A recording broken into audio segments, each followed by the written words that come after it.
Our first up this year is Ukraine. In 1986, it was still part of the USSR when an accident happened at Chernobyl, a nuclear disaster of catastrophic proportions. Dana Magne has been to the exclusion zone, a nuclear wasteland frozen in time. We're driving through the exclusion zone en route to Chernobyl. It doesn't feel like a place where the world's worst ever nuclear accident happened almost 25 years ago. The sun lends a wintry charm to the derelict homes we pass. Postcards from Soviet days scatter the floor. A doll forgotten in the rush to leave.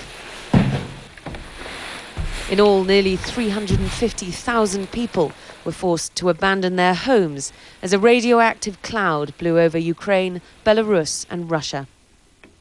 This village is called Zalisia in Ukrainian, which literally means behind the forest. But as you can see now, it has been completely consumed by the forest. And when the villagers were evacuated about 10 days after the accident took place, they thought that they'd be able to come back here, that this village would be inhabitable again. But as you can see, that wasn't to be the case. So this is the memorial, because how many people died immediately after the accident? Well, no, for first time, one person is still buried inside of it. Not buried, but his body wasn't found. And about 30 people in 1 month died who were highly radiated. Yuri Tatarchuk, who's our certified guide from Ukraine's Ministry of Emergencies, says the final death toll from the nuclear fallout is impossible to calculate, but that it's less than people feared. Estimates from the International Atomic Energy Agency put the number at 4,000, but the World Health Organization points to 4,000 incidents of thyroid cancer among children from the affected areas. So now it's 8.79 microsieverts. Radiation's not down to normal, but Tatarchuk says it's not a health risk if you're just here for the day. We're staying here just minutes, but it's not sure if such levels of radiation inhabitants here is not allowed. We're not the only visitors. A Russian tour group pick their way through frozen tower blocks in nearby Pripyat.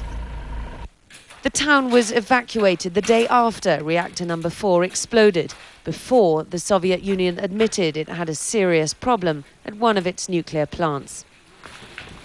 Yaroslav Bichkov wasn't born then, but he thinks it's important people visit so they understand the dangers of nuclear technology. What exactly can we see when people don't care about something like the nuclear weapon and stuff? I really think that we should get rid of that, you know?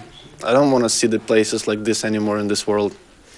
This year, the government will remove restrictions to the exclusion zone, turning these Soviet ghost towns into a tourist destination. A chance for people to see for themselves the relics of a nuclear catastrophe frozen in time.